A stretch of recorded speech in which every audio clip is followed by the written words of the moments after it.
The turning point came in 2010 when Apple and Google engineers teamed up to propose 625 new emojis. This was the meeting of the minds. The tech world was turned on its ear. Friends became enemies. Enemies became friends.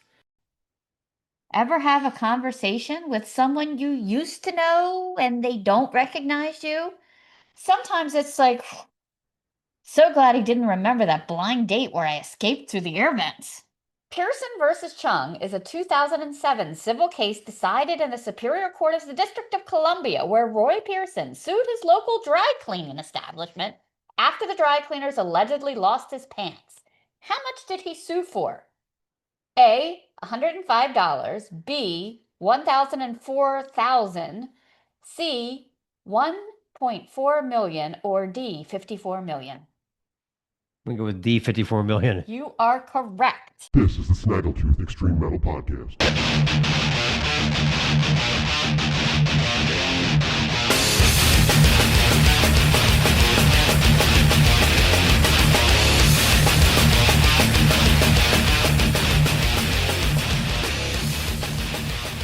Decay XX. In the meantime, I was thinking a little recognition would be nice. Interesting article I read recently that Home Depot is being sued by a customer who discovered they were using some kind of facial recognition software at their registers and without customer consent. Clutch the pearls. I mean, if you're checking out, doesn't that mean you're likely paying for this stuff? I mean, take it easy, Karen. You've been spotted buying mulch. Oh, the horror. Or is that just what they want us to think? The computer is going to remember that I fumbled around with my checkbook last time, mildly inconveniencing customers behind me. What's next? DNA swabs in the garden center? Petunia thievery is nothing to be taken lightly. That guy looks suspicious as hell. I mean, honestly, it's a little bit silly about how we all don't want to be recognized. The nerve of that company. What if there are other people that find out last week I bought 2 toilet plungers and a box of light bulbs that weren't even the environmentally friendly kind? Oh no, cancel me along with P. Diddy. Back when I was growing up in the city, we had corner grocery stores, basically converted houses where the main floor was like a tiny shop, right? So my grandmother would give me like 20 bucks when I was 12 years old, and they always recognized me at the store. I would walk over and they'd let me have a case of beer for my grandmother, no questions asked. Well, maybe they'd ask, is this for your drunk mother or your lush grandmother? Both, I would say. But hey, I got a free pack of baseball cards out of this deal, so what is this, prohibition? Enough with the third degree, Mario, ring me up. Back then, being recognized was a good thing. I'd walk into the local pizza shop, and my friends would be in there, March man, check out the new high score on Dig Dug, loser. Or the record store, the dude with the goatee behind the counter would have a copy of the new Dio or Raven album set aside for me. And then he'd ridicule me, of course. Mark, we saved you a copy even though nobody else listens to this shit but you. And I was like, thanks, guys. Go back to your Donovan records, okay? I guess it could be kind of embarrassing in other situations, like maybe the dry cleaner. Miss Stacy, your parachute pants and net tank top are ready. They've been ready for months now. When are you going to pick them up? Do they think I'm doing a Miami Vice reboot or what? Or the dentist. You sit in the chair and he immediately reaches for earplugs. Oh God, it's the screamer. It was one time, Doc. Numb me better and we won't have this problem. Ever have a conversation with someone you used to know and they don't recognize you? Sometimes it's like, so glad he didn't remember that blind date where I escaped through the air vents. Well, sometimes it does sting a little. Be like, man, I used to crash at that dude's place all the time in college. And he doesn't even remember me. Now he's just trying to sell me solar panels. It's like we never shotgun Natty Boos together at all. Sometimes we feel like we don't get enough recognition. Like the boss makes a big speech about employee contributions and not a peep about you, except to indirectly complain about overtime and kind of look in your direction. And you're thinking, the reusable adding machine ribbons were my idea, not Brenda's. Look how efficient we are now. Look, just don't be surprised if that employee of the month plaque ends up in the break room toilet. Just saying. Let's talk about a future interview. Our feature interview this week is with James McHenry of the exciting new cybergrind project, Blind Equation. We have a lively chat with James about the idea and concept behind the band, the collaborations and recording process for his latest album, A Funeral in Purgatory, as well as pre-live show rituals, his love for cats, and maybe even a Mick Gordon geek out. So stay tuned for that. Okay, let's get it going. This is Flashback.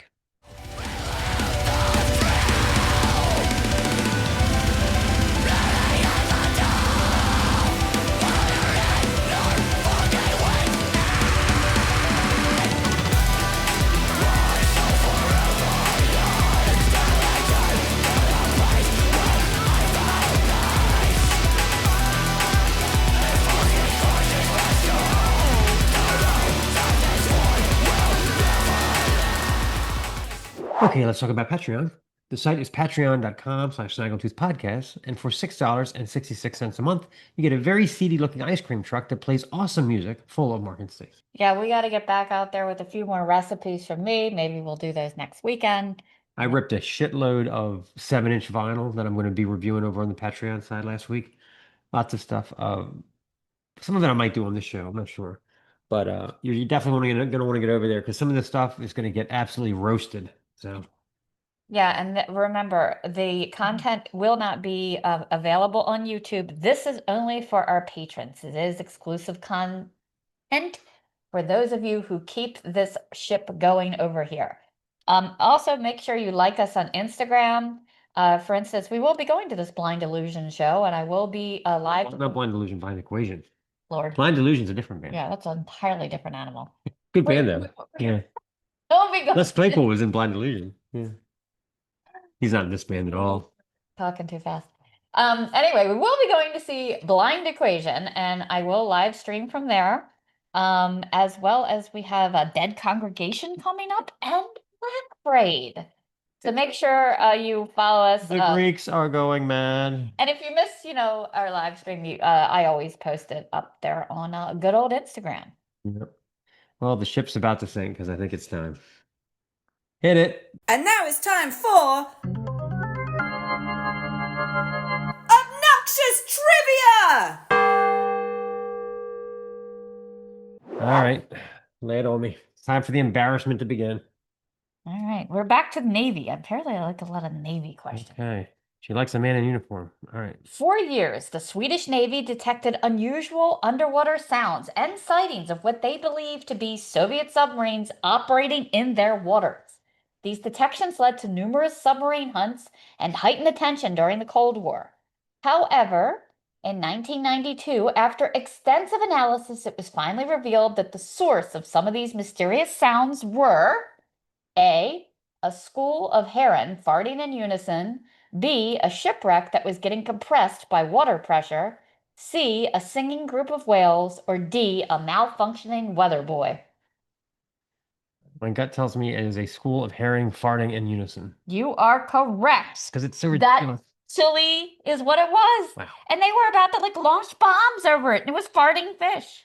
Only the Swedish would have this problem. Yeah. Okay, we can stop now, I think. No. We don't need to go any further. Okay. Number 2. Buzz Lightyear's character was almost called what other name? A, Spacey Armstrong, B, Lunar Larry, E, Ernie Supernova, or D, Neo Galaxy? I'm going to go with Spacey Armstrong. That would be incorrect. It was actually Lunar Larry, and he was actually drawn very differently. And then someone decided he should be a tribute to Buzz Aldrin, so they kind of made him a little more military. Yeah, I can see that. So that's where that came. It wouldn't have been the same movie if it was Lunar Larry. It's made me sit through Toy Story so many times. Oh God, it was like torture. Yeah, Can't get away from Tom Hanks even in the animated world. Anyway, okay, number 3. And keeping with the theme of the show, Pearson versus Chung is a 2007 civil case decided in the Superior Court of the District of Columbia, where Roy Pearson sued his local dry cleaning establishment after the dry cleaners allegedly lost his pants. How much did he sue for? A, $105, B, $1,004,000, C, $1.4 million, or D, $54 million? I'm going to go with D, $54 million. You are correct. For really important pants. Anyway, I have a little note on this. Yeah, he actually cried on the stand talking about his About his pants. pants, But the okay. thing was, they didn't lose his pants. They did give him pants, but he said that they were not the pants that he had given in. But he was unable to prove that they gave him the wrong pants as he was able to put them on. I need enough money to buy an island now because you didn't give me back my pants. So yeah, originally, um, he it was known as the $54 million pants. And it is so ridiculous. He I insisted don't that think the Michael pants Jackson he was and his brothers had pants that were not worth that much. when he originally filed the suit, he filed it for 67 million in damages, although then he later reduced it to the 54 Well, million. what good for you. Yeah. The trial on June 12, 2007, representing himself, of course. He argued the Chungs had failed to fulfill the same day service and the satisfaction guaranteed posted outside their business. But he lost the case and the subsequent appeal. The Chungs made a motion to recover their legal fees, but withdrew it because so many people donated money in a fundraising campaign People are to help eating, them. they're eating out of ramen cups, and he's going to sue him for $55 million. It actually started this thing against preventing frivolous lawsuits. It It was sounds so ridiculous. ridiculous. All right, number 4, lay it on me. In 897 AD, Pope Stephen the Sixth conducted one of the strangest trials in history. Who or what was put on trial? A. A cat accused of witchcraft. B. The corpse of a previous pope. D. A statue believed to be possessed. Or D. A rooster that crowed during mass. Oof, I'll say the corpse of a previous pope. Correct. No way. You are correct. So it was called the Cadaver Synod, known as the Cadaver Why was Trial. he suing him? Why was he suing him? Because, well, he was actually apparently popes were dropping like flies. He was the successor of the successor. And for about 9 months in the Basilica of St. John Lateran in Rome, the trial was conducted by Pope Stephen VI, the successor to Formosa's successor, Pope Boniface VI. Stephen had Formosa's corpse exhumed and brought to the papal court for judgment. He accused Formosus of perjury, of having acceded to the papacy illegally and illegally presiding over more than one diocese at the time. At the end of the trial, Formosa was pronounced guilty, his papacy revoked, and he was thrown into the Tigris River. But later, some monks did recover him and give him a proper They burial. dug the motherfucker up so They dug. that they could put him on trial and throw him in the river. Brutal. Yeah, I don't know what would have happened if he was found innocent. Apparently, even death is you're not even off the hook when you're dead. But So, things did not end well for him. This was kind of caused a great public uprising, and eventually he was put in prison, this pope, and he was strangled there. So there you have it. lovely. Only the Catholic Church. So this has been Obnoxious Trivia. That's a great one, yeah. Dig his ass up. He's not getting away with this. Prop him up. I bet it smelled wonderful. Yeah. He had been dead for 8 months. Jesus. Yeah. Okay, it's time for our Snaggletooth. And this one is going to be called the Unicode Emoji Consortium. When someone texts, I need to tell you something, it immediately sets off alarms in your brain. Like, oh crap, is this going to be good news, bad news, or grab the cat and the electric stapler, we're moving to Zimbabwe type news? But then they add emojis. I need to tell you something, winky face. Okay, is that playful? Flirty? Are you just about to confess to mad crimes? The emojis don't clarify anything. They just add more emotional static. Did you know that the first emoji set was created in 1999 by a Japanese artist named Shigetaka Kurita? 176 tiny pixelated characters, and now they're on permanent display at the Museum of Modern Art in New York. I shit you not. There is a gallery of smiley faces and pixelated heart hands hanging next to Warhol. And here's the kicker. There's an organization in charge of emojis. They're called Unicode. Sounds like a Despicable Me villain, right? Nope, it's a real non-profit, because how could you make a profit on this? Founded in 1988 to standardize character encoding, which means the Unicode Consortium are the emperors of emoji creation.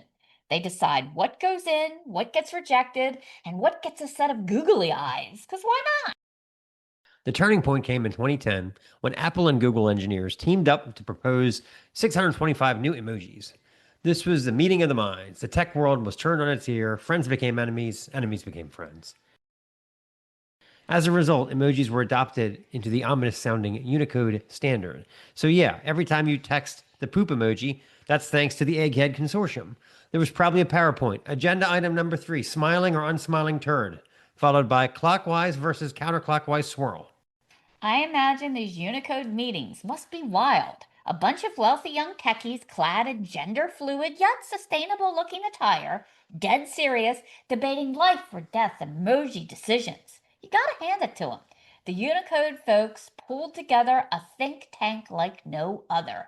A cast of characters from around the globe for this all important business of achieving emoji perfection.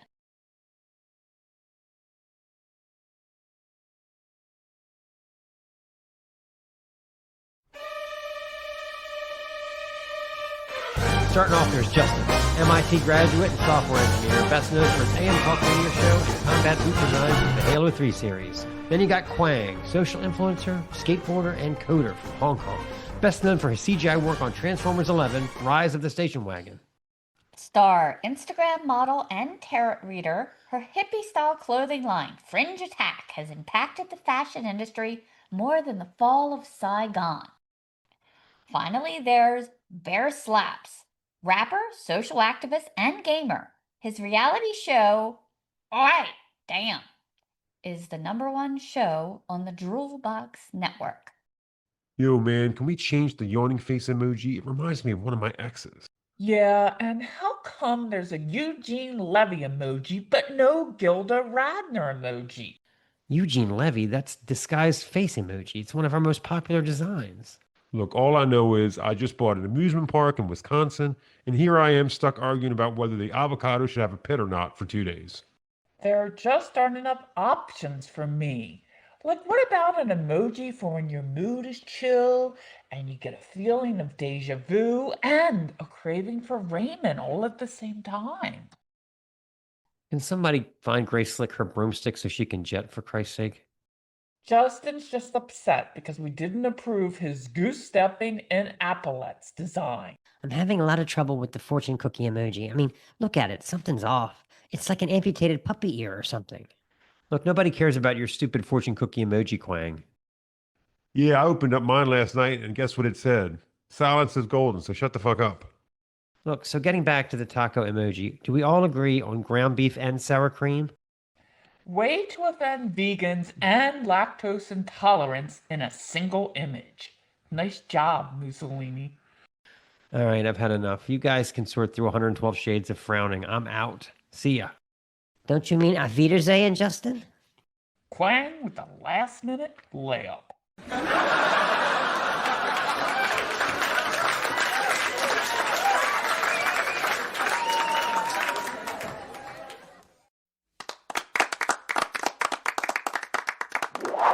All right, I can't take it anymore. Let's play a song. This is Blind Equation with It Feels Like the End.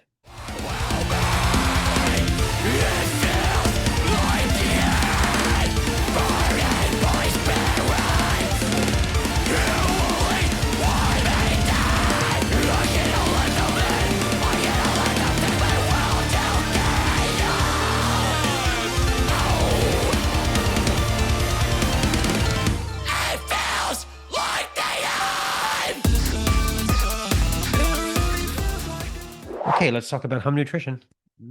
Hum Nutrition is this great company in California that will ship out to you supplements to help with any concern that you have. Yes. Not sure what your concerns are? They have an online quiz that will recommend products, or you can actually talk to online dermatologists and they will recommend a regimen. They'll even tell you if they go well together or they're going to counteract each other. So it's really super helpful. We love some of their metabolism boosters, like gummies that are apple cider vinegar. Love those. The celery ones are good too. The celery fiber ones are great at cleansing. You know, we all need a little cleanse out. I also love red carpet. It really helps my hair be more thick and my nails grow. In fact, our toenails grow a little too fast. This is quality podcasting, sharing that. Yeah. However, they did just come out with a flatter me additive for your smoothies or your beverage. It is kind of a little pineapple-y flavored, and it's a GPL1. So no need to spend all that money on Ozempic. It cuts your appetite down. It really works well. Anyway, use our link. Get over to there. It will save you off your first order, and they are a points company. So once you generate so many points, you get to take money off your order. Very good. Now it's time for Bombastic Plastic. Bombastic. This week we're going to talk about Deathspell Omega's Fas et Maledicti in Ignem Aeternum, which translates into English as Divine Law, Go Accursed into Everlasting Fire from 2007. Long song titles are going to be huge. Did you know there is a genre of film called Sharksploitation? Yep, after the popularity of Jaws in 1975, filmmakers all over the world tried their hand at man-eating shark shows. Are any of them good? Not really. And who could expect them to be with titles like Indian Jaws, Sharktopus versus Whale Wolf, and my personal favorite, Shark and Saw Women Prison Massacre? Even the ones I have enjoyed seem to have questionable plot points, like in 27 Meters Down, why did they agree to go cage diving with a bunch of dudes they just met at a Mexican nightclub? It's just very sketchy. It seems like what this genre of film needs is a makeover of sort. If someone can come along with an intelligent script, decent special effects, and realistic aquatic scenes, it could put an end to all these bad movies. I mean, let's face it, even the original Shark in Jaws looked more like a toothy Mickey Rooney than a deadly fish. Similarly, by the end of the 90s, black metal found itself in a sort of creative lull. Of course, there were great records from the likes of Emperor and Enslaved, and artists like Cradle of Filth and Psy were experimenting with new ideas, but the legitimacy of the ratty corpse-painted thud-thud-thud style that we all fell for in 1991 had gotten a little tired.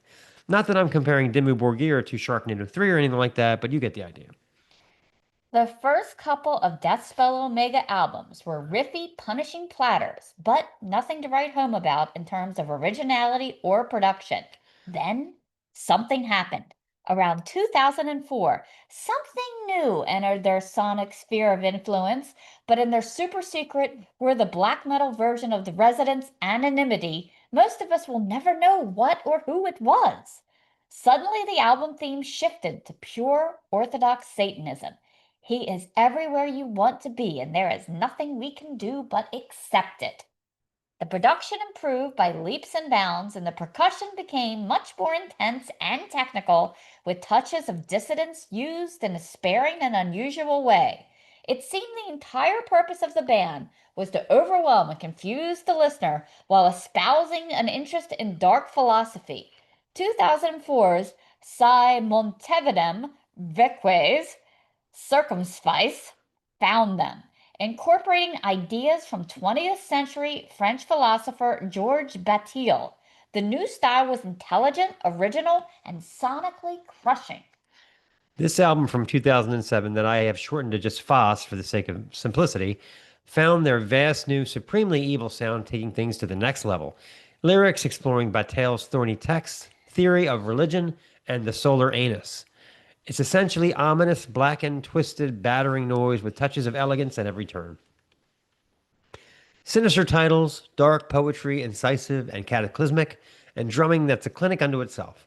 Deathspell Omega are establishing themselves as the avant-garde of the avant-garde, unsettling in the best way, a cauldron of blackened tangents that never seem to stop boiling. Long cinematic texts like The Shrine of Mad Laughter vault from the speakers with woofer punishing blast beats and rolls with processed guitar squeaks and Mikko's bitter vocals straddling the line between death and black metal. Let's play a clip. This is The Shrine of Mad Laughter.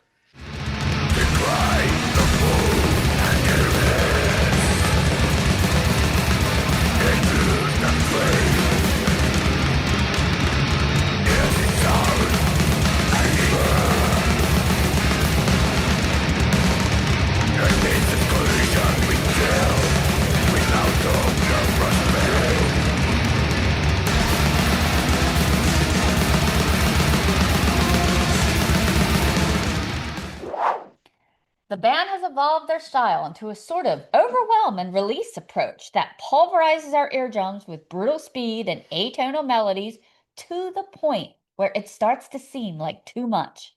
Then they stop, on a dime, for a good minute or two. Their brief hit stops into silence, or technical jazz allowing us to recalibrate, find our bearings, actually find the right exit, until they explode again in another head-whipping sharknado of brutality. A chore for the lost stumbles in like a drunken sailor who just encountered a robotic shark, perhaps. Post-rock adjacent guitars throbbing against a few spoken word passages, still twisted, hypnotic, and evil, but not pounding us into oblivion. Yet, it's not long to wait. The band erupts close to the 2-minute mark like a diabolical machine roaring to life, guitars squiggling in one channel and then another, Nico's dropping heady fare like, what pleasure of inconceivable purity there is in being an object of abhorrence for the sole being to whom destiny links my life. Wow, what he said. Bread of Bitterness may be the most intense track on the album, cycling through several changes in pace and a shuffling post-rockish reflection pause around the 3-minute mark. Atonal guitar oscillations rising and falling for a couple of minutes. Agonized poise looms large, eventually spinning into fits of elegant whipping and beating percussion. Dismal guitar contortions stepping to the center. Miko blathering nihilistic manifesto. After an abrupt stop, we get another quiet ambient passage to close things out, leaving my head swinging like a gouged eyeball. Let's play a clip. This is Bread of Bitterness.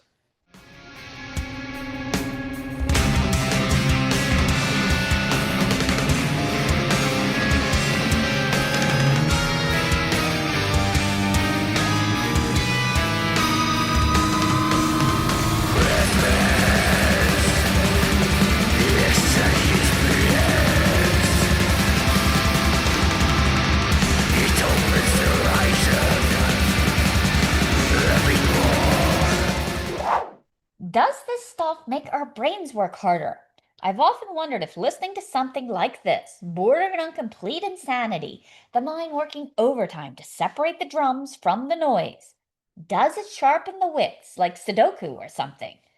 Like the total opposite of watching a Mark Maron stand-up routine, where we all feel dumber by the end. Heard that. Suffice to say, any fan of this show that has not checked out Prime Deathspell Omega, like this, needs to start exploring these vicious platters post haste. My trick is go for the unpronounceable titles first. Plus, if you're a budding filmmaker, maybe it'll inspire you to make a shark movie that doesn't send us running for the exits, like Shark Side of the Moon. So terrible. Let's play a clip. This is A Chore for the Lost.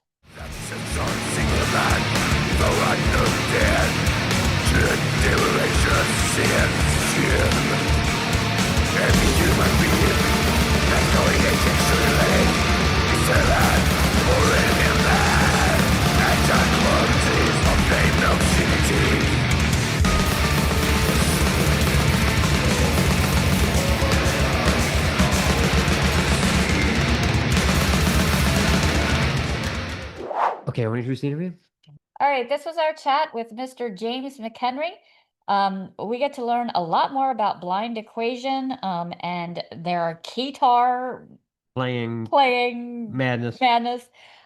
So we had a lot of questions, and he really gave us a lot of history about the band. And I really think this young man could be headed places. I think so too. So take it away. So when you were coming up with the name Blind Equation, because if you Google it, all that comes up is you, which is good. But then I started thinking, was it like blind analysis where they hold back experimental factors to not influence the outcome of an experiment, or was it something else entirely? Yeah, it's something else entirely. Really, I don't really have like it. The origin of the name, like simply like just comes from a song title of a very like underground like smaller band like that, I was like friends with back like when I started the project around like 2012.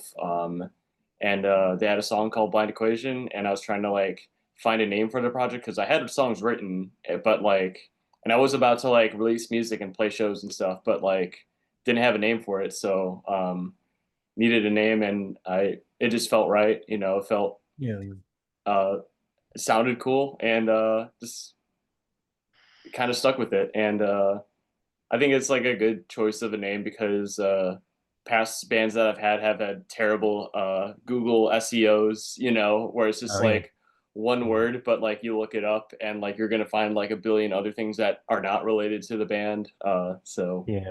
Yeah. But yeah. Yeah. Yeah, we're Very cool. trying to research this band called Dumbbells, and as soon as you put it in, it's just 42 ways to like increase your biceps. Like, no, Yeah. no, And then No, yeah. if you put in dumbbells band, you get which is better for your workout, dumbbells or bands. So it's like, yeah, Yeah, you lose all the way around, you know. So exactly. Just gotta do like dumbbells, music band or something. I don't know. I know, yeah, put in like 10 words to find them, yeah. Yeah. So yeah, how did writing music kind of start for you? Was it something that came naturally, or was it like a lot of trial and error? And like what was the first thing you wrote? What was like the first thing you wrote? What did you think of it? Did you hate it or did you like it? You know? Yeah, absolutely. I started playing like I think like my first like um exposure to doing what I'm doing now was I started on drums. I was a drummer when I was like 10 years old and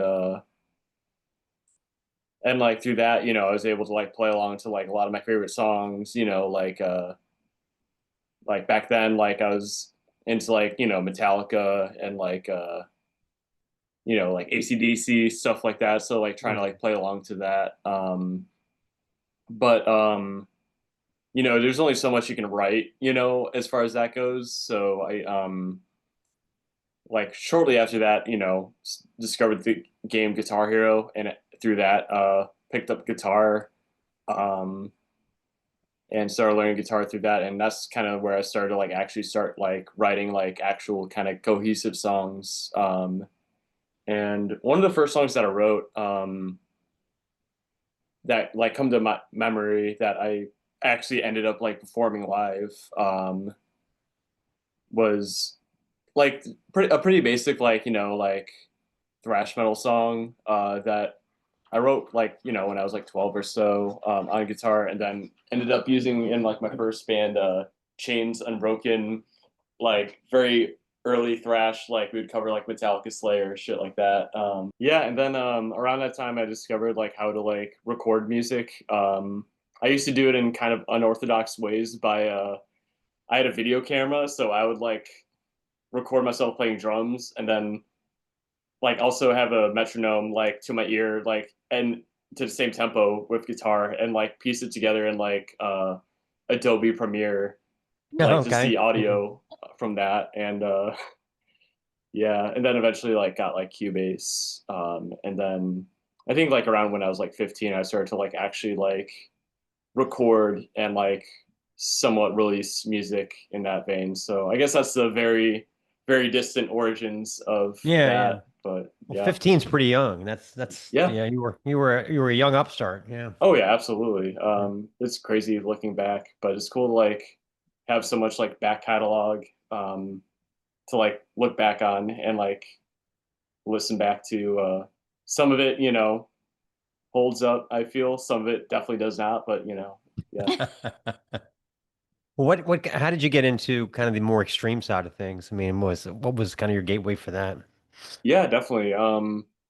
So I mean, like my first like exposure to like, you know, like metal music and stuff, like definitely like Metallica. Like hearing like the like super fast chuggy part of One by Metallica. Like Yeah, yeah. I don't know, something like clicked where I was just like, I like this. I don't know what this is, but I like this, you know. Right, And right. then I was really into like StarCraft like back then, and like playing StarCraft online, and like there are a couple like StarCraft like montages and shit, and like they would like put music, you know, to it, and like these two Finnish power metal bands, Stratovarius and Sonata Arctica. I don't know if you're familiar with them, but Oh like, yeah. Oh yeah, I know okay, him, yeah. yeah, yeah, yeah. They're very There's triumphant. Yes. Oh, absolutely, Yeah. yeah. And I heard like two of those songs, and I was like, wow, I like this too. And started diving into their discography further, and you know, discover like Nightwish, Dragon Force, you know, stuff like that. So that was my thing. And then my friends put me onto Kill Switch Engage, and like, you know, that was like my first exposure to like, you know, music with like screaming and stuff like that. And through that, you know, just kept on like discovering more bands, discovered like Trivium, like Whitechapel, like the Faceless. Then eventually like took a nosedive to like more like grind, like Insect Warfare, Pig Destroyer, Agoraphobic Nosebleed, and like Cannibal Corpse and stuff like that. And then by like 14, I was already like listening to like kind of like the more niche like cybergrind like acts, that kind of came before me. Like we came with Broken Teeth, trying to think who else, Cutting Pink with Knives, the Berserker, and stuff like that. You just keep going, trying to go heavier, faster, heavier, faster. Yeah, literally. I mean, like, because I remember I listened to Agoraphobic Nosebleed and like that album, The Altered States of America, like 99 songs in 18 minutes, and I was just like blown away by that album. Yeah, and yeah. like I was just like, I need more, So yeah. It's a great rabbit Yeah, I hole to go remember. down. I remember when we would sit around and when we first heard "Possess Seven Churches," and we were Mhm. just like, "This is it. We're done. Nothing will ever sound more evil than this. Nothing will ever be heavier than this. We might as well just close it up now." And that was 1985. So I mean, Yeah. that No. album does still rip, though. I mean, you got to Oh admit, yeah. totally. Yeah. Yeah. Did you see that? I don't know if you know this. Megadeth has announced their farewell tour. Whatever. Yeah, I did. It did come Maybe. across my screen. I was so busy today, and I'm like, not today, Mustaine. Not today. Whatever. So, getting back to you, a funeral in purgatory sounds like some horrible event that just goes on way too long. Many songs here, and you seem to have a theme like in your other albums, death awaits, a lot of death or the idea of death or something abstract. Do you think when we lose something, whether it be a dream, relationship, idea, or person, that it's important to kind of take that time to grieve and go through some kind of ritual like a funeral rather than rush through it and just forget it happened?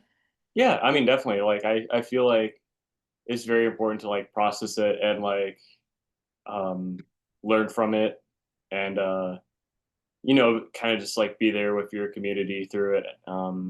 I think that's like a very important thing. Whether it is something as like as tragic and like serious as like the death of like a loved one, or even something as simple as like a band breaking up, or like or like your favorite record store going away or something like Yeah, yeah, like yeah. there's always like going to be like memories tied to that, and like people that you met through that, and like you you feel like you wouldn't be where you're at right now without that thing. And yeah, I feel like it's definitely just important, and like also it's just cool to like celebrate it in a way, um even if that celebration is like not not like a party or like something like Right. that. Like yeah. So purgatory at least seems like it's a long time, but it's not infinite. But if you were stuck in purgatory and only had one album to listen to on a loop, what would that be? Because I there's like a couple, but I have to pick from like the three or four. Probably like either. Wait, no, I can't do either. I have to pick one, and that one, honestly, probably Gravehouse by Cemetery and Ghost Mountain. Okay. It's definitely like one of my favorite like rap mixtapes of all time. Um, I don't know if you're familiar with the group. No, not really. No. Mm-mm. They're like kind of like newer, like up and coming like rappers. Like they do like a unique style that I feel like they kind of pioneered slash like brought back, where it's like a mixture of like witch house, like emo rap, black metal, and like kind of Chief Keef drill, and like all just like combined into just like one like concoction of like insane like just like horror movie influence like rap, but also like very like don't give a fuck like lyricism, and like just very ignorant like just fun like music. But like It sounds really cool, though. Yeah, it yeah, does. absolutely. And like the first album, like it was like the first tape like they ever made together. Cemetery and Ghost Mountain, they're two different rappers, but like Cemetery like made like a lot of the beats and stuff. But and it's like a very like interesting beginning to their sound, and like because obviously like I feel like now like their sound is a lot more like definable and like they've like developed it over time, but at this point like it's just so unique because like they're still trying to find that um and like I don't know, the lyricism is like peak, like the beats are peak. It's great. very amateurish, but like in the best possible way. In the best and way, right? yeah, and Right. there's just such a Yeah. charm that I feel like is so rare to capture, and I feel like it's captured perfectly in that album. And like I just keep coming back to it, and like I was listening to it on earlier today, and like I just love it as much as I did like when I discovered it like 6 years ago. And yeah, I don't know. I can never get tired of that, and like I could definitely like listen to that on loop and still find new things that I enjoy about it. And yeah, Yeah. Yeah, mine would probably be either Ulcerate or Dead Congregation because oh yeah, whenever I get the Spotify Wrapped, I'm actually alarmed at how much I listen to those two bands. I'm just like, wow, did I have that many hours in a year? Wow, okay, so oh yeah. No, I feel that. yeah. So, for the track that kind of splits into two parts, the title track, which is the funeral dot dot dot, and then an interlude, and then dot dot dot in purgatory, Right, kind of meant to right. be bookends. Yeah. So is that like a mini concept thing where you wanted it to flow like one story, but also be separate? I mean, in a way, yes. So those two songs definitely like were written separately, and like when I first written them both, like I didn't like even think of like putting them together. But as I was like crafting the album, and just like trying to like, because I think a lot about like what is going to be song one, two, three, and like how they're going to flow together, and like if there's a way to tie songs together, like definitely to do it. And like with the song in Purgatory, like it was really hard to place that song because it's really the only like kind of like more atonal, chaotic, like dissonant song that I have on there.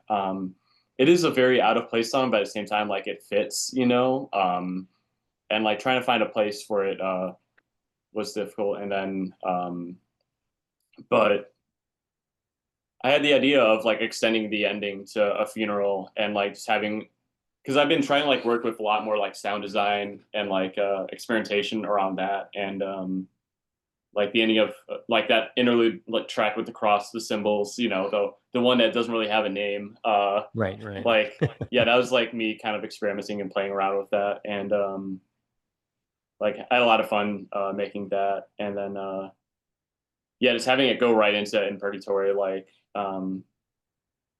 it just like I don't know, I'm really proud of that. But lyrically, yeah, they do definitely like go hand in hand together. Because a funeral is about like a friend of mine that passed away last year around this time, and it was about my friend, and more so just about like that song is sort of just processing the grief and like recognizing that like her memory lives on with the people that she's impacted, and like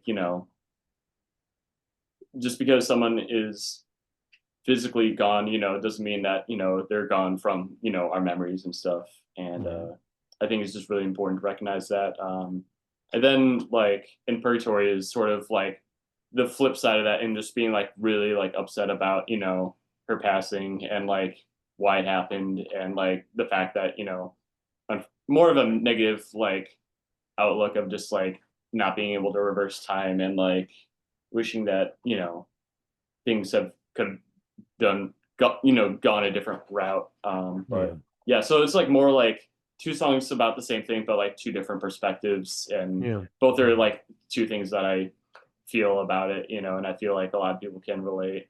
Yeah, yeah. Yeah, Really heavy stuff lyrically. Yeah, yeah, really. absolutely, yeah. Yeah, it's such a hard thing to go through. And, like I lost my dad, God, it's been 6 years ago. And every now and then I will think to myself, have I forgotten him? But if I really, every now and then it's like a mental exercise. I can hear him call my name in my head. I'm like, no, he's still there. Yeah, And I've never deleted him out of my phone. I can't do it. yeah. Yeah. So Right. So you're starting off as a one-man project, right? Mhm. It seems like you're really comfortable now with collaborations. Was that a rough transition, or like how did that go with kind of creative control and that sort of thing? Yeah, I mean, so it is still like at least like composition wise, I still like am sort of like the mastermind behind it. I do like all the writing instrumentally and vocally and everything. However, this album, yes, it was a lot more collaborative. I worked with my friend on as far as like the mixing and production goes. So after like I'd written the album and everything, we would like because he lives in like Texas, so like we would Zoom call together and he would like control my screen and we would work on mixing the album together and like he has like a lot more experience, so like he definitely really helped like make the album sound clear and like really like hit hard as it needs to. And it was definitely like a lot for me to kind of like you know hand it off to him and like not just like uh drive myself insane listening to the same mix, over and over again, Yeah, yeah. but it would definitely help like getting a second opinion. And he really like with his experience and knowledge like helped because I really wanted the sound just to sound like more massive than my previous works and just like more atmospheric. And I think he did a really good job at helping me achieve that. That's um, great. Yeah. yeah, and then my friend Angel of Fire Tools, she mastered the project. So I just after we were done mixing, sent it off to her. Yeah, and then as far as like the features go, like John Aska's Strawberry Hospital are two artists that I really love, and also like they're good friends of mine. So I really wanted them to be on the album, and I kind of just sent them, their part, and like, or I just sent them like the song that I wanted them to like feature on, and like be around where they should do their feature, and then just kind of like handed it off to them, like let them do their own thing. Because I mean, obviously I like their music, so I will like what they do, and I Right. absolutely love what both of them did. So then they just sent me back, and I was just like, cool, we're good. No changes needed. So you're now like a control freak. It will sound like this, and you will do on this dummy. I mean, a little bit, but like when it comes to like features and stuff like that, like I mean, if I'm sending it off to someone and like if I am gonna be a total control freak, like what's the point? Because like Yeah. I want to have someone on it because like I trust their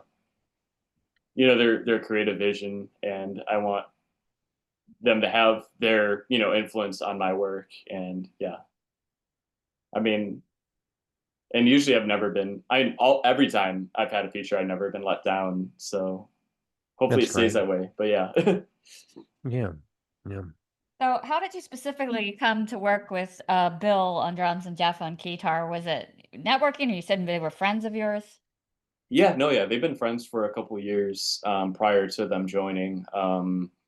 Bill actually played drums in my old band, Portals, prior, and like, and I knew he was already like a very solid drummer and like one of the best drummers I knew, and like we were already in a band together. So when I was looking to expand the live setup to like a full lineup,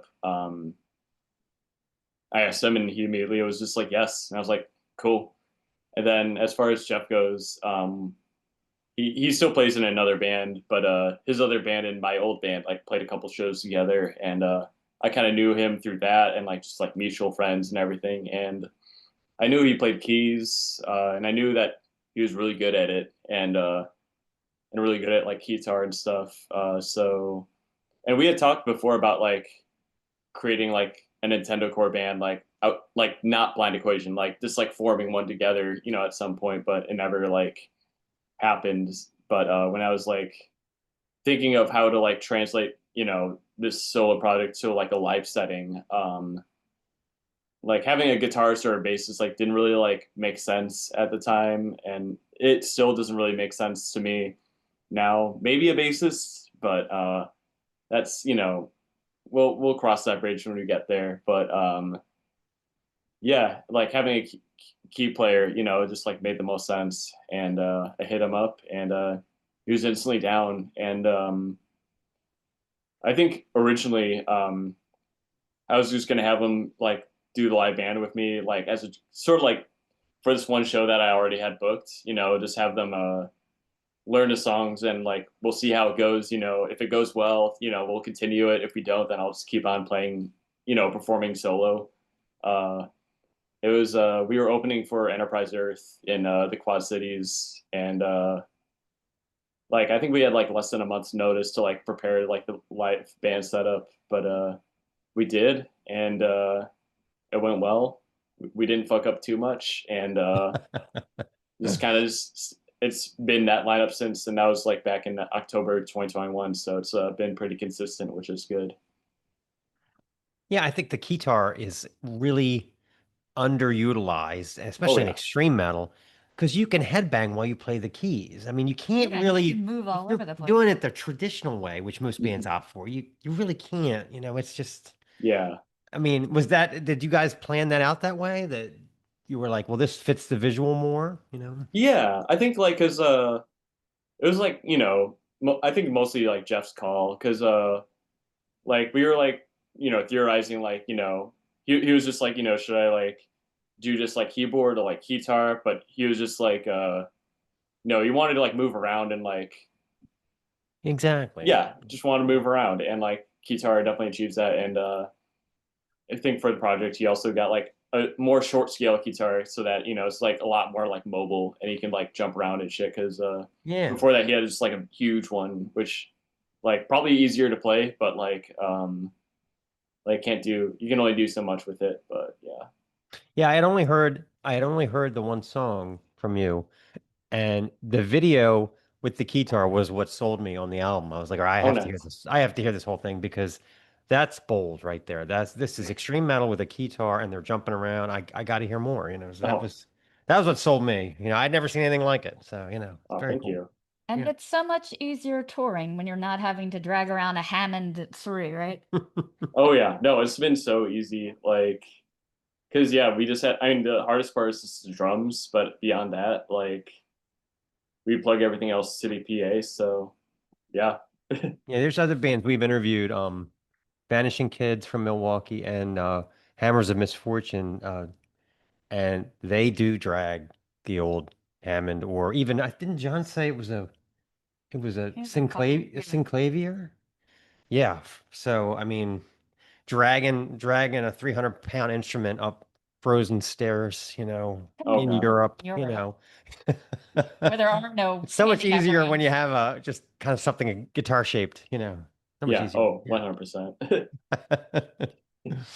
Um, So I love the cover art. It's very different from your first two albums. It's that, fragile, beautiful face, stark black and white with the eyes kind of missing. Was this an existing piece or did you commission it for the album? I commissioned it for the album. My friend Paris, who also did like the album artwork for the last two albums, did it. I just been working with them like a lot. Like as far as our merch goes, all the single artwork, the album artwork. Yeah, they just been crushing it, and it just felt right to go with them again. And they've been doing a lot of like 3D modeling in Blender for a lot of their art pieces lately. And that girl is like a 3D model that like they've been working on and like been wanting to use like for something, presumably blind equation, but like they were still like tweaking it and everything. And when we were doing like trying to come up with the album artwork, I was definitely going for something like very influenced by like a lot of like gothic death doom metal, like something like that looked like My Dying Bride, Paradise Lost, Anathema, stuff like that. And the first like drafts of the album artwork were like more like tree branchy and like skyline, sort of stuff like that.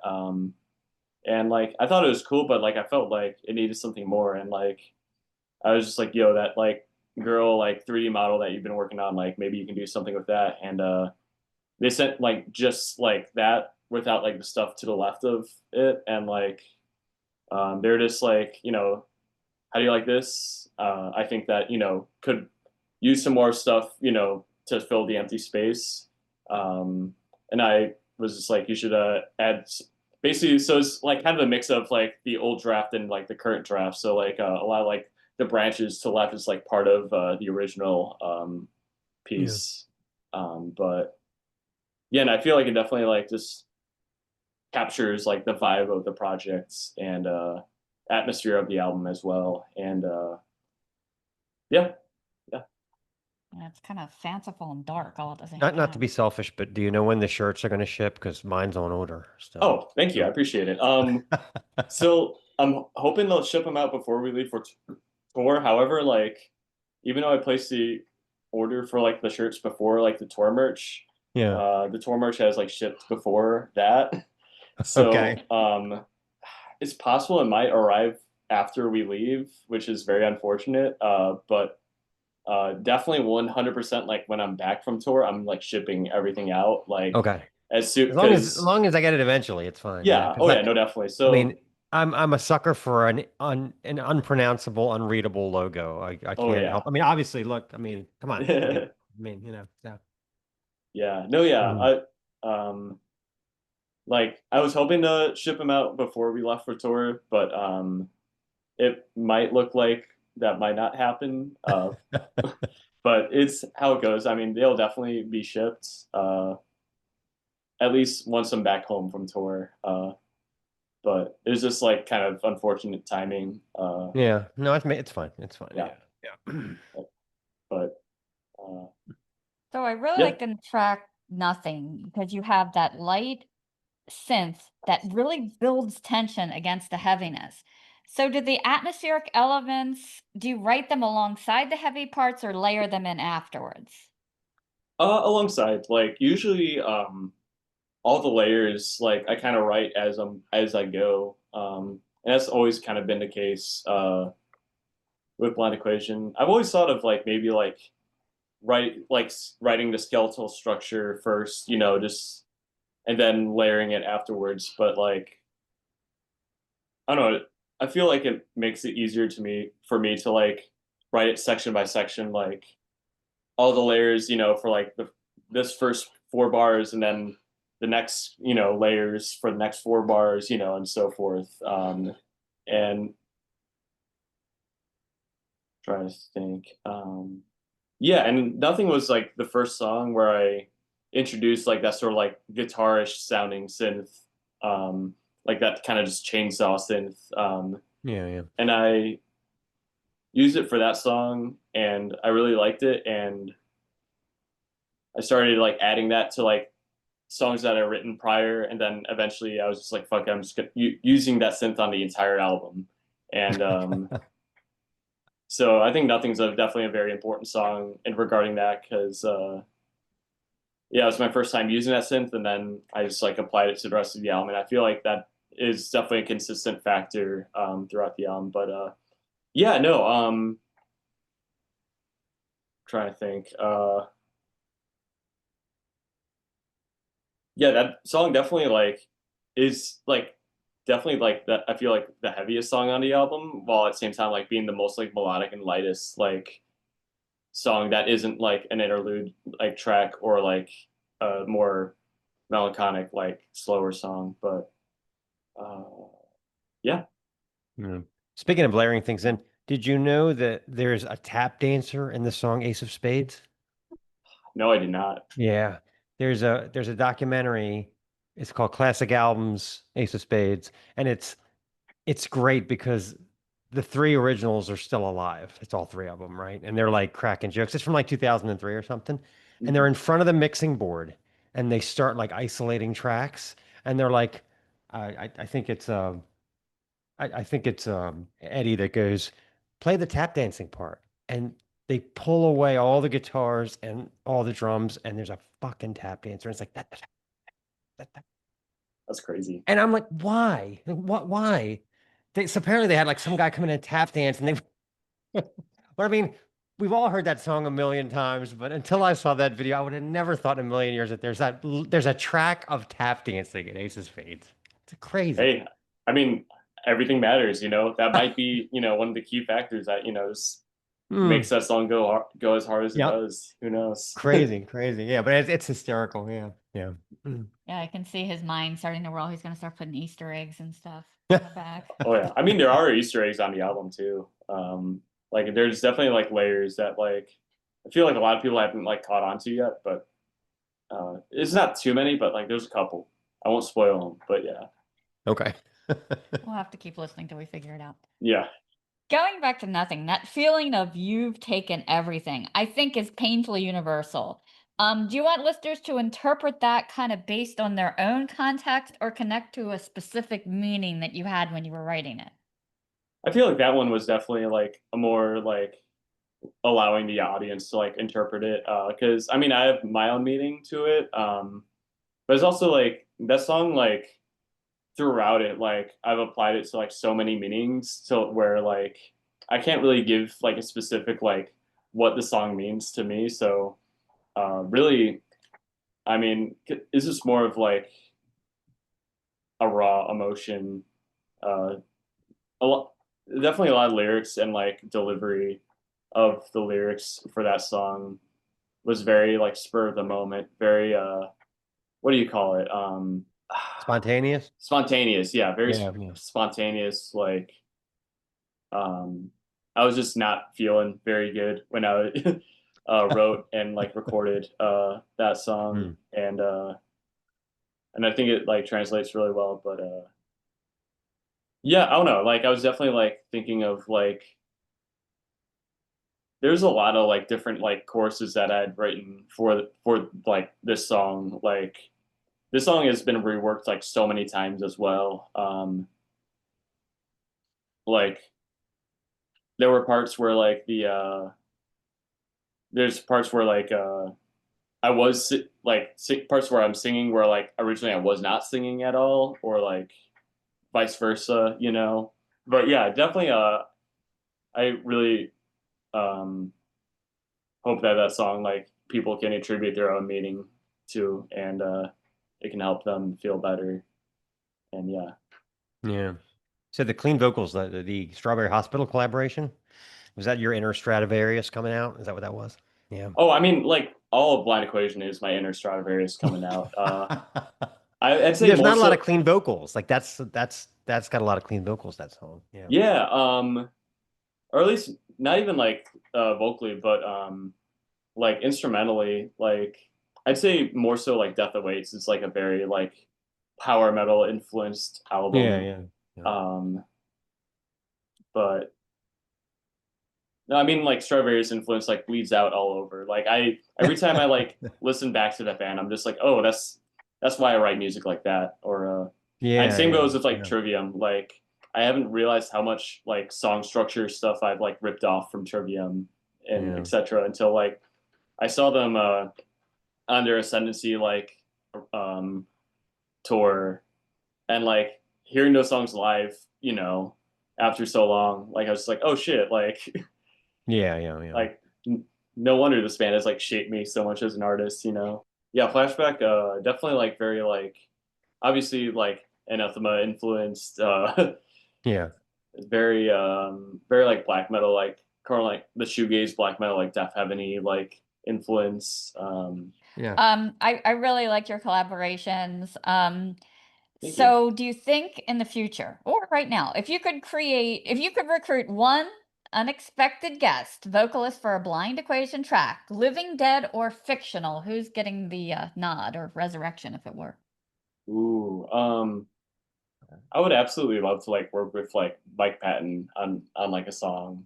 Like, I don't know, like his like work with like Mr. Bungle and like Make No More and everything like Oh yeah. is so Oh, yeah. like outsider, and like I don't know, like his like approach, especially with the album Disco Volante, where it's just like the most like unmusical thing, like literally like had this like giant record deal and like fucked with them by like making like the most unlistenable like album. Yeah, it's Yeah. like one definitely like a top 10 for me. Like it's so like does not sound like anything else, and like Yeah. I don't know, like I feel like we could cook together and like we could Yeah. make some crazy ass shit. Or at least I'd love to see what he would like do with the projects. I think that would be really cool. That or like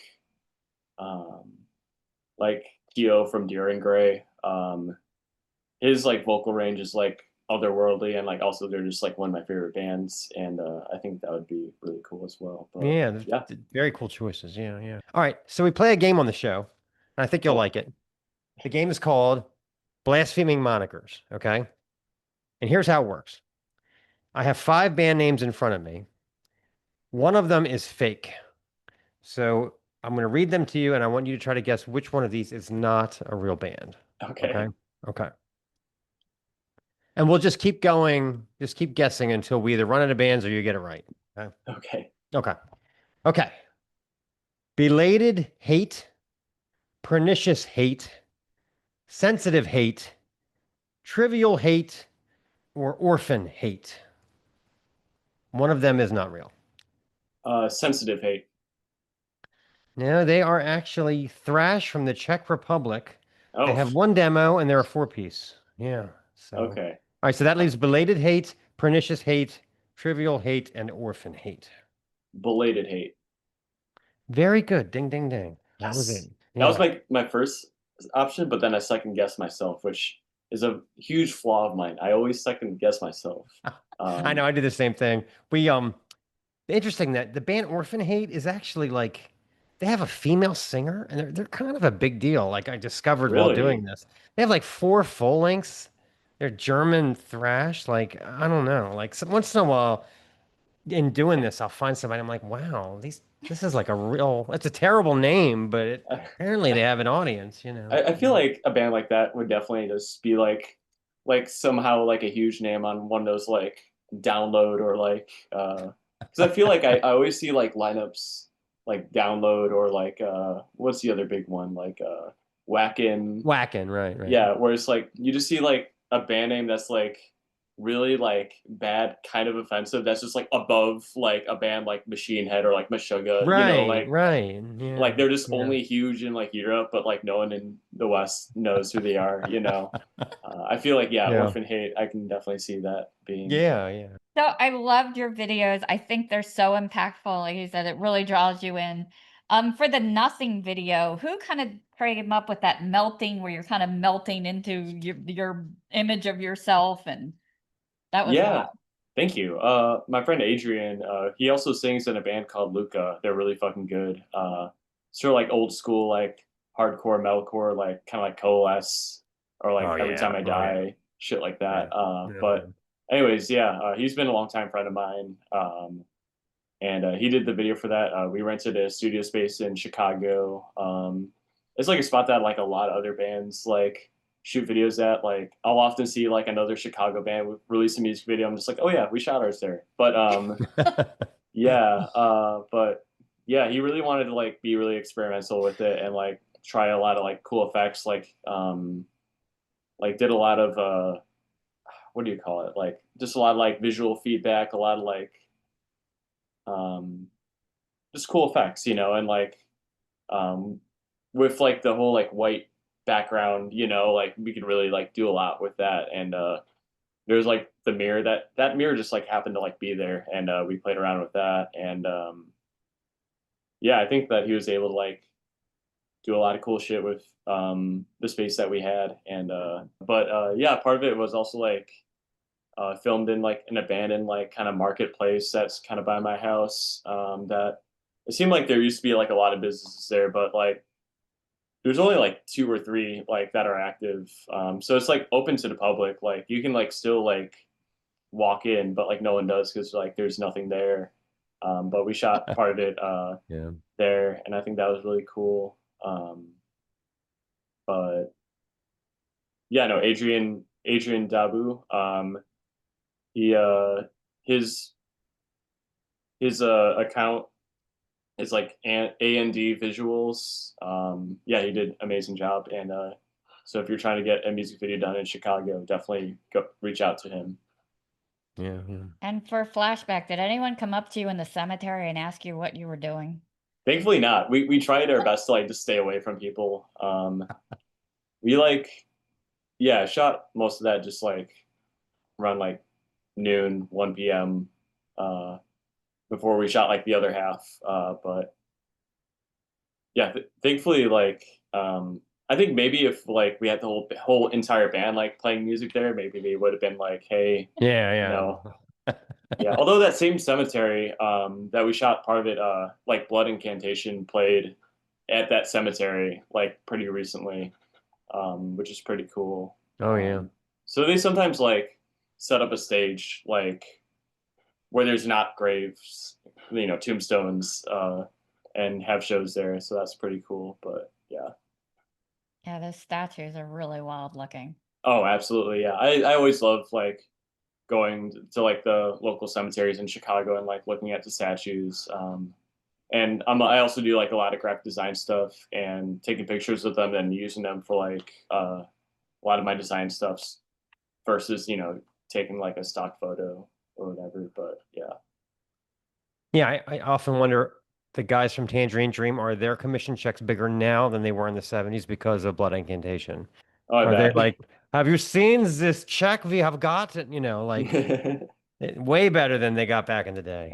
hmm That was so funny. When I was listening to that album for the first time, I didn't realize they were on there. I'm like, why does this keep reminding me of Risky Business? And then I'm like, Because it's got a Tangerine Dream song in it. Yeah, Netflix. exactly. Right. Oh yeah. So for your interlude track, I was trying to figure out a meaning for those symbols, but I couldn't do it. Honestly, it's just like a cool looking thing I found online, and I just like kind of modified it a little bit, but just like I don't know, like I really am a huge fan of just like text art, like it was like really before like emojis became a thing, like that's kind of like what a lot of people do in like MySpace and shit like that, like just cool ass text. They would just Yeah. copy and paste it. They would like probably have like a Word document with all of them, lined up so that they could just like copy and paste them, sending them to messages to people or like Oh my, I think rocking out there. we're gonna have a cat appearance, I think. Ooh, yo, hell yeah, let's go. Okay, so are we coming up? He doesn't know. As usual, cats. Oh yeah. No, we'll see. So where did the little Antichrist sample come from? I like how it stutters at the end. That's really nice effect. Yeah, so that was literally like There we I go. was aw. Lucius. What's his name? Lucius Malfoy after Harry Potter. Aw. Because he's bad. Evil cat. Put it this way, he doesn't do it as much as he used to, but it used to be every morning he would have to show me mangled trophies of what he had killed the night before. So I got that to look forward to every morning for a long time. One time he left me just a rat's ass, so you can't say he doesn't give He a gave a rat's ass. Yeah. Thank you. Oh my Thank you very God. much. Yeah, parts of birds, parts of rabbits, just ugh. Oh, I Thank bet. God for old age, because this has stopped. So Yeah. yeah. No, that sounds like a lot. But yeah, he's a hunter for sure. Yeah. yeah. But anyways, Anyway. I was on my way to a show. I was seeing the band Meth. They had their album release show, and like at the time, like my car, like the radio was like sometimes work and sometimes not work. Like it was really frustrating because like I wouldn't be able to use like CarPlay or anything like on some days, but some days I would. It was not working until like I was like 5 minutes from the venue, and like out of nowhere, like car radio started playing, and like it was already on like AM radio for some reason. It was just on like some Christian station, and yeah, they started like saying that, like saying some crazy shit about the Antichrist or whatever. So like I just took a voice memo of what was playing at that moment, and like that voice memo is what was used. Oh wow. Yeah. But yeah. I like the creepy stutter at the end. Oh, Yeah. thank you, thank you. Yeah. I felt like that was just necessary for like building like tension up until like in Purgatory played. I think my other favorite tracks is Relinquished Dreams. Oh. It's gosh, it's like you're mourning something beautiful, but you're also taking ownership for destroying it. Is that kind of self-blame cathartic to write, or does it just deepen the wound? Both. I don't know. Yeah, I never know like if like writing about like pain and like kind of negative stuff is actually I okay. I like I feel like it is definitely like a way to like heal and like definitely a way to like just express, because I feel like expressing emotions like is good. It's a good thing to do, it's good to like, acknowledge that, you're upset or whatnot. But I guess like it's also like I'm being reminded of it by like having it, out there in the world through art form and like singing it, every night. But I don't know if I have an answer. I don't know, but I guess it's somewhere in between the two. I've always found like, we go to Maryland Death Fest, everyone around you is the nicest people you have ever met. I'm like, that's because we have an outlet. Literally, yeah, I Yeah, agree. that's true. Yeah. Definitely, for sure. So you talked about video games. If Blind Equation were to do a video game soundtrack, which one do you think would best fit your vibe? As far as like new Blind Equation goes, I feel like this like new album's definitely like Resident Evil, like early Resident Evil like Yeah. soundtrack type vibes, like RE1 to maybe even 4, but yeah. Oh, I'd like to hear that one. He loves like Mick Gord. Mick Gordon. I So love he Mick. Oh just yeah, oh listens yeah. to the music. Yeah. I've had, again, like me and my brother arguing for hours at night over, is that a guitar or is that like just a chainsaw that he like mic'd and fucked with? Like just Right, yeah. over analyzing the Doom soundtrack to death, Yeah. No, So Doom we Doom were. soundtrack fucking rips. Oh my It's God, I yes. I don't think I've ever heard an album that shreds woofers like the Doom Yeah. soundtrack. I mean, just no speaker can handle that. I mean, what did he do? Like Yeah. No, literally.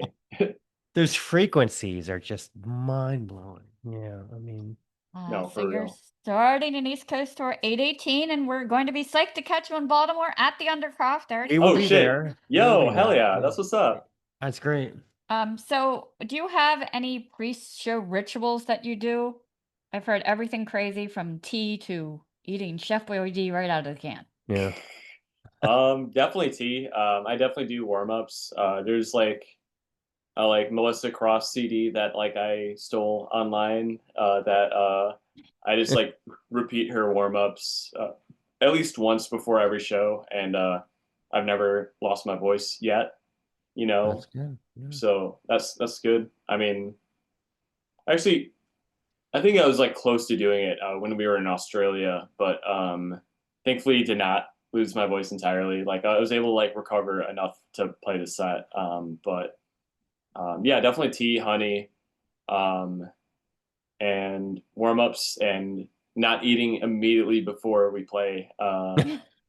But yeah, no, really excited for Baltimore. We ended up combining that tour with another tour. Our friends and Anita Velveeta and Star Student needed a Baltimore date, so and they're both like amazing artists, like really good friends from the Midwest. So it's cool to like have so many people from the Midwest together out in the East Coast. So that's gonna be a really special, really cool show. Really excited for that one.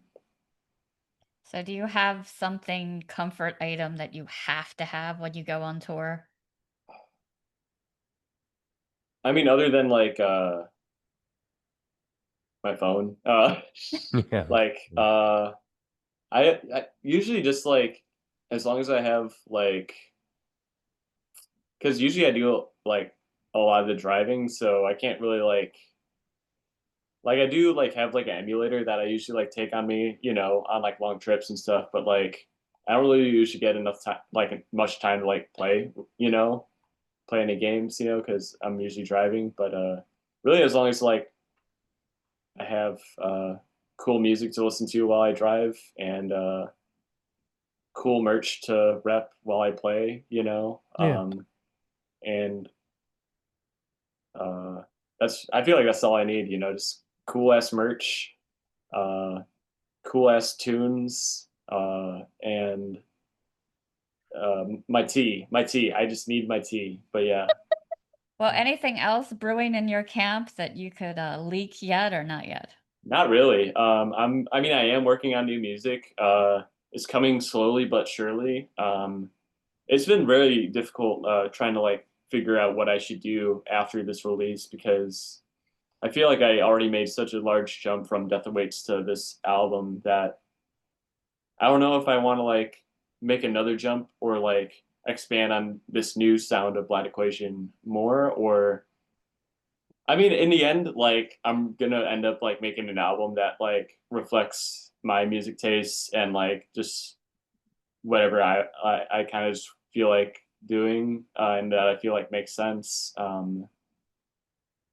but I feel like starting an album's like always like the hardest part for me. But once I like start writing like a song or two, once I have like a song or two done, it's usually easier to, know where to go from there. And I think I've finally like written like half of a song that I'm like actually happy with. So, and it's a lot like doomier, a lot slower, a lot more atmospheric. So either like the album is going to be all of that, or maybe I'll have some of that, or maybe I'll just not have any of that. Can't say for sure, but got that. Been working on like maybe a couple more collaborative songs. They've been mostly like in the beginnings or in the talks, so we'll see if like I actually do those or if it just becomes like a hey, we should collab sometime. Yeah, for sure. And then we just keep on repeating that conversation for like Right, another like right. year. Yeah, so Have you had any like hater responses where people just think you jumped the shark type of thing? oh yeah. No, there's like so like the album like has gained a lot of traction on a lot of like music reviewing sites. Like it's like currently like number 100 for like 2025 for like rate your music and like it was on the front page of like album of the year for a while. So like obviously that results in like just a lot of opinions on the album. Of course, yeah, Some of yeah. them good, some of them neutral, some of them bad. It's weird because there's a lot of people that like will have like 3 paragraphs of aspects that they did not like about the album, but they'll end a review of just being like, I really enjoyed listening to this, 8 out of 10. And it like, I don't know, like, Yeah. I mean, I get it, but at the same time, like, if you're listening to music just to like pick out parts of it that you don't like, That you don't like. Right. rather than Yeah. like appreciate the moments that you do like, I mean, I don't know, That's the internet. exactly. Everybody gets a microphone, whether they deserve to Exactly. or not. That's the problem. You know what I Exactly. mean? Then there's just people that like don't get it or like they hear the chiptune synth like in like the a song or two and they're just like yeah this shit's corny like Yeah, yeah, no yeah. you can't do that in metal no and but it's like fine like in the end like I we haven't played many shows like since this album has come out so I guess we'll just kind of see as we do this tour the actual impact of the album because I Yeah. feel like the actual impact will result in like how the live performances are received. How many people enjoy hearing those songs from the album live, and like if they sing words back or if they don't, or Yeah.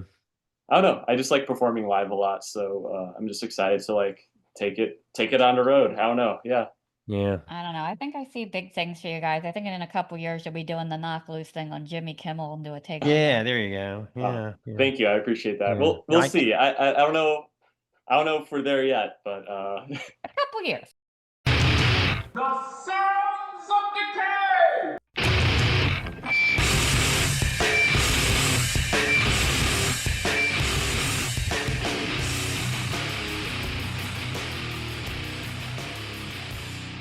Okay, Sounds of Decay one. This is Ancient Torment. Follow the echo of curses. New England may not be a place we normally associate with black metal. Personally, the first things I think of are lacrosse leagues, insurance companies, and clam chowder. But it turns out there are quite a few witchy institutions doing the devil's good work up there. Of course, there's Pro Fanatica, but also new artists like Casmic Filth, Namebearer, who we just featured on the show a few weeks back, and of course, Ancient Torment. A five-piece that has been rattling bullet belts up in Providence, Rhode Island for about 10 years now. And after a handful of EPs and splits, the band has just released Follow the Echo of Curses, their first proper full-length album. It is a brutal and evil-sounding debut with strong production that sounds like it could have come from Norwegian fjords instead of the campus of Brown University, where the only curses are regimens of student loan payments. The album boasts a huge, powerful sound with throbbing twin guitars, crisp cymbal and double bass tones, and a vocalist that could strip furniture with his caustic screams. The magnificently titled Spectre at the Crossroads is as good a place as any to start absorbing this 41-minute slab of blasphemy. Guitars kick off hard pan in a single channel as drums patter and roll until, bam, it takes off like a shot. Drummer Zealot proving to be possessed freak behind the skins, snare and double bass barreling along, halted only by an occasional drum roll for flourish. Guitarists Tormentum and Apparition weave an evil melody, grandiose almost to the point of sounding orchestral against vocalist Steigel's despondent cries and tortured screams. Let's hear a little of Spectre at the Crossroads.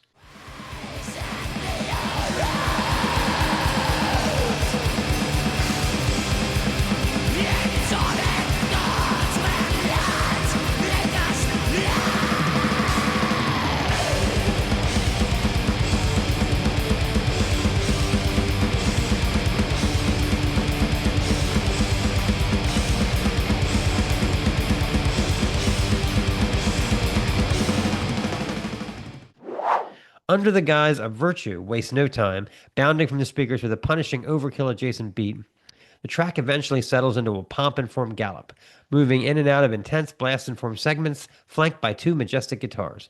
Perhaps the best track on the album, however, is opener Hanging from a Dead Star, a vicious, near 7-minute punisher that knocks us back with everything at once and then some. Pounding drums, vicious screams, potent riffing, everything you would want from a quality black metal song. It also features some of Zealot's coolest rolls and fills on the album. Need this one? You bet your lobster traps. It's available on cassette and, of course, via digital download on their Bandcamp page with the promise of a vinyl release to follow soon. It's yet another must-hear in a year crammed with fine extreme metal music. Death's embrace never felt so good. Let's play a clip. This is Hanging from a Dead Star.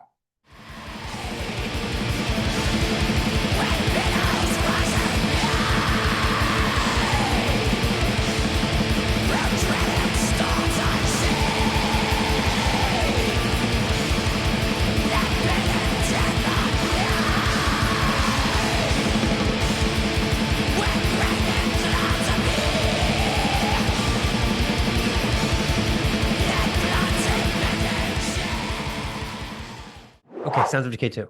This is Corridoré. I hope with that little thing we're pronouncing this right, but we'll go with Corridoré. Abandoned. Mark and I just may have to build a summer home in Madison, Wisconsin. This is like the 5th time we've said it.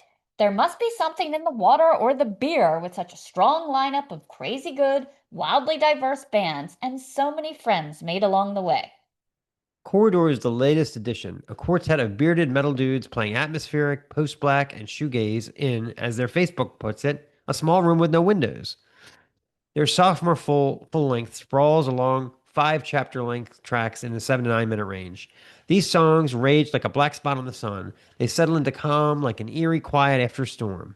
Abandon faces the truth we spend our lives avoiding. In the end, humans are just destined to be worm food. It's bleak, sure, but there's an odd comfort in knowing that if you spill coffee on your blouse at work tomorrow, it'll mean absolutely nothing in 100 years. Lying in Splendor was one of the first tracks that really snagged like a thorny vine across the forest path, catching in your hair and just when you get free, lodging in your arm. The guitars of Russell Emerson Hall and Matt Allen are sonically smeary, like Bob Ross dabbling, except these are unhappy little trees. The notes are slow and metallic, a low boom rumbling occasionally like distant thunder. When Nick Bartley's drums kick in, the hits are heavy accents, deliberate and spaced, made into a gravitational pull by the vibrating riffs that blister and hang in the smoky air. Eric Androska's bass drones beneath the mix, powerful like a cathedral organ. The vocals writhe and scathe with the fury of raw nerves exposed and a bad dentist. The yowls sound like they're bouncing off bare walls with nothing to absorb their grit. The guitars wilt into tremolo shivers that make your arm hair stand on end, so sodden with resonance. Clean vocals appear occasionally floating, emotionless, melodic, prompting the drums to counter with a fray of blast beats. Let's play a clip. This is Lying in Splendor.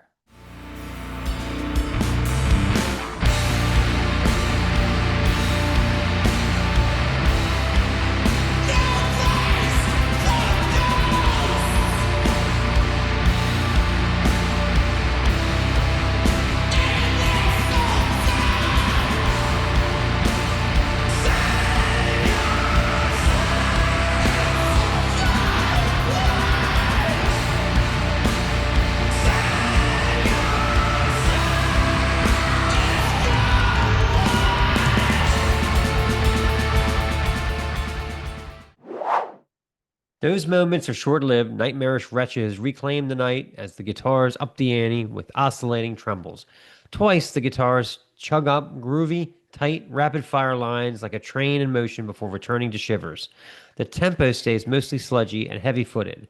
Guitars continue shaking, building urgency as vocals scream in mirror straitjacket range. By the track's end, the riff slowly dies out, fading to spectral ahs as saturated guitar notes drip into black. Another standout in this saga of tracks that rage, unravel, pull back, and surge forward into the great nothing eating everything, a la the never ending story, is The Great Demise. It kicks off with a Sabbath touched fuzz, slightly dirty like the edges of our ceiling fan blades cycling above. Andreska's vocals are a ragged howl that sounds distant yet punches like a fist in the nose. Alan and Emerson Hall's guitars are everywhere at once, but don't expect a Guitar Hero style solo. One guitar keeps the riff cycle going while the other pulls out thin, tense notes, maintaining its precarious balance. The bass throbs, grooves, and fidgets, a rolling stone with no moss. Tremolos erupt and recede like hornets in the breeze. For a bar, all drops except for an insistent cop-knock drum pound and a creaky guitar stalking underneath. The guitar trembles with palsy as vocals whip out a lament of bitter resignation, staring at the end and admitting it's already written. Several hoarse voices rise in legion by the track's end. But we can't stay, too far gone, I've lost the key, slept through the screams, nothing as it seems. My favorite, equally despondent track is We Vanish to Nothing. It starts with distorted guitar licks that jump like warped flames, followed by tremolo shakes that hit like a big dog shaking off a bath. Soon the guitars grow frantic, bunching up in bursts of reverb and chaos.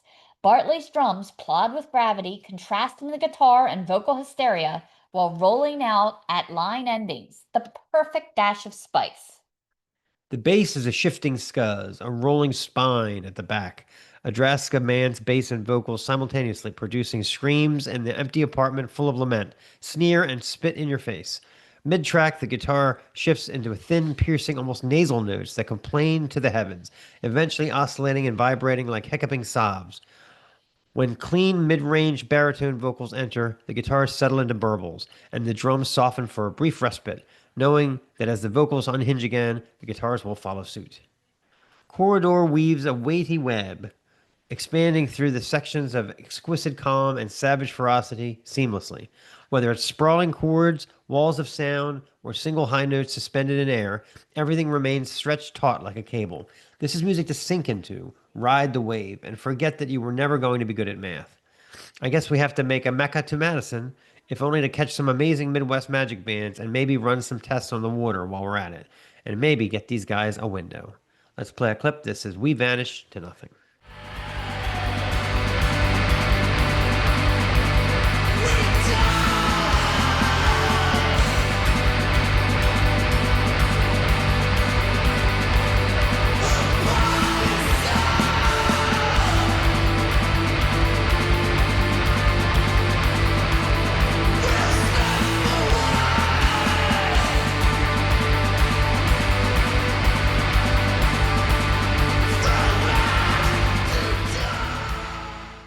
Sounds of Decay 3 is a new album from Malthusian, The Summoning Bell.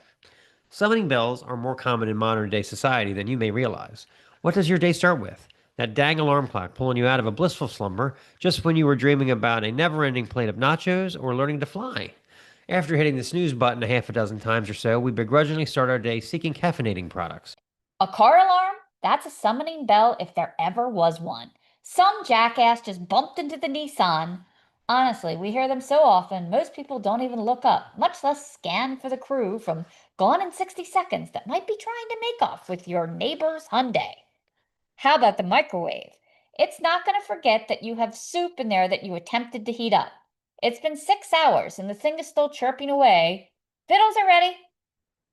I doubt that the Dublin Death Metal 4-piece had many of these summoning bells in mind as they crafted their second full length and their first on relapse, The Summoning Bell. It is a monstrous 2-disc affair, chock with segues and intros and one 15-plus minute song, so this one's all over the map. It's an interesting moniker as well, named for the theory by English economist Thomas Malthus that poverty and famine are essentially inevitable. How very death metal of Malthus, and he probably didn't even realize it. Drummer Johnny King is particularly impressive here, with a fluid, complex style that reminded me of Immolation's Steve Shalati. Upon very first listen, it is obvious why Relapse became interested in these guys. They sound just as powerful when they are in doomy lurch mode as when blasting away at hyperactive speed. The first couple of minutes of the title track are rock solid. Slow tempo death metal, guitars croaking tremolo rifflets, and wandering arpeggios against bass vocalist Porrick Gallagher's subsonic belches. King goes all octopus on us around 1 minute 45 seconds, rolling and blasting like an animal as Gallagher lays down a percussive cadence against slow riffing guitars that wink vicious gronks at varying intervals. Again, very immolation adjacent. Let's play a clip and video, The Summoning Bell.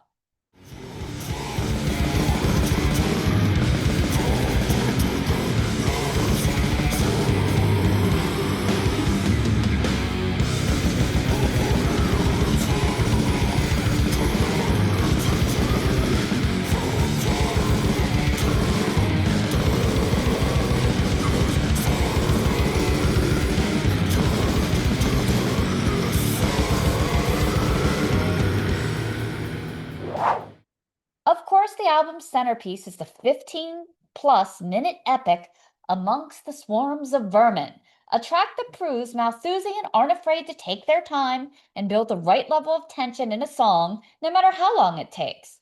The first several minutes are largely King's flashy stick work over a slow tempo, adorned with naughty, doomy riffing. Around the 4-minute mark, the track kicks up a percussive fit, hitting us with everything at once in a spectacular performance of slightly atonal guitars, synchronized and steamrolling forward behind Gallagher's vocal filth, stopping here and there to flirt with blasting or thrash-friendly passages. It goes by like no 15-minute song I've ever heard. Well, there you have it. Quality death metal from Dublin. By the way, getting back to summoning bells, does anybody ever actually use that end of cycle alarm on the dryer? Stace and I never remember turning it on, but it goes off all the time like the microwave's obnoxious cousin. Those clothes were dry last Tuesday, for crying out loud. Anyway, several gorgeous swirled vinyl editions of this gatefold beauty to choose from, so get over to Relapse's site and check it out. Also, how boss is that new vinyl reissue of Niall's Annihilation of the Wicked? Wait, did I just say boss? Sorry, I'll try not to lean into 1987 Valley Girl speak anymore for the next review. But in the meantime, totally bag those toenails, dude. Let's hear Amongst the Swarms of Vermin.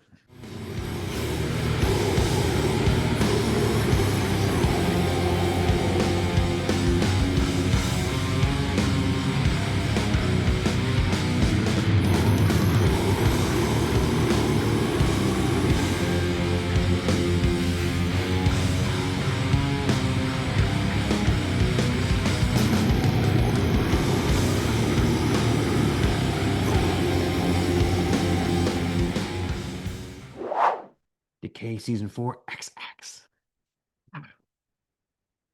20 episodes. Wow. It's like Death Fest. It was XX this year. Yeah.